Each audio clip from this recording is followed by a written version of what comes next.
Најмалку 60 автомобили и голема група граѓани утрината повеќе од 4 часа чекаа пред хотелот Ибис да ги земаат своите блиски на кои им заврши 14-дневниот карантин.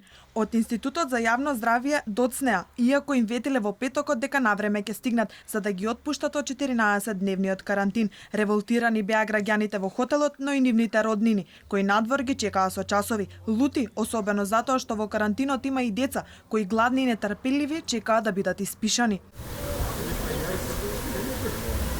Од 10:00 дојдени сме од 9:30 и нема никој овде освен полицијата што го направи досадно запуштање. Од здравство не иде и сите се правда, никој нече да ги пушти луѓето да си одат дома.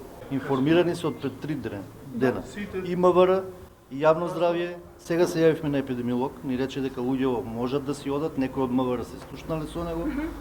Меѓутоа, луѓето што се одговори на хотелот чекаат некој писмено да потпише и да ги пуштат луѓето. И негде ќе е заглавена работава, не знам каде. И луѓе има од Охрид, од Битола, од Гилгелија, од Кавадарци, од секаде.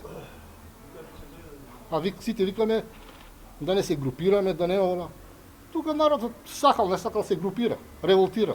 Никој не може да излезе од карантинот без подпис од надлежните од Институтот за јавно здравје. За празникот требаше да бидеме дома, но наместо тоа денот ни минува во нервози и чекање, вела дел од граѓаните.